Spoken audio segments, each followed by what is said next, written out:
তো দার্জিলিংয়ে গিয়েছিলাম ঘুরতে, ওখানে গিয়ে ভাবলাম যে বিরিয়ানি কেন ট্রাই করবো না, তো সেই জন্য দ্বিতীয় দিন মহাকাল রেস্টুরেন্টে গিয়ে বিরিয়ানি ট্রাই করলাম। তো প্রথমে ওরা তো পাঁপড় দিয়ে গেল, তারপর বাবা মা ভেজ থালি অর্ডার করেছিল, সেটাও দিয়ে গিয়েছিলো। এখানকার প্রত্যেক দিন মেনু সেম থাকে না, এক এক দিন এক এক রকমের মেনু থাকে, থালি সিস্টেম করা থাকলেও মানে প্রত্যেক দিন সেম মেনু ওরা দেবে না। তো যাই হোক, এখানে আমার বিরিয়ানি চলে এসে, বিরিয়ানিতে প্রথমে দেখতেই পাচ্ছ যে একটা হাঁড়ির মধ্যে দিয়েছিলো, আর তার উপরে দিয়েছিল প্রথমে একটা রায়তা, তারপর শসা এবং গাজর ছিল।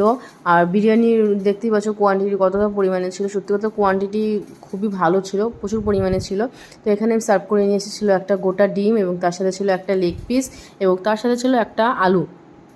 তো এখানে আমি এখন ট্রাই করব। তো একটা একটুখানি ডিম, একটুখানি আলু আর একটুখানি মাংস ভেঙে নিয়ে আমি ট্রাই করছি। সত্যি কথা বলতে ওখানকার বিরিয়ানি আমাদের থেকে অন্যরকম, মানে আমার একদমই ভালো লাগেনি, মানে মোটামুটি লেগেছে, জাস্ট মনে হচ্ছিলো যে পেট ভরানোর জন্য ঠিক আছে, কিন্তু ওই মানে টেস্ট করে খাওয়ার মতো অতটাও ভালো ছিল না। বাকি সব কোয়ান্টিটিটা ঠিকই ছিল।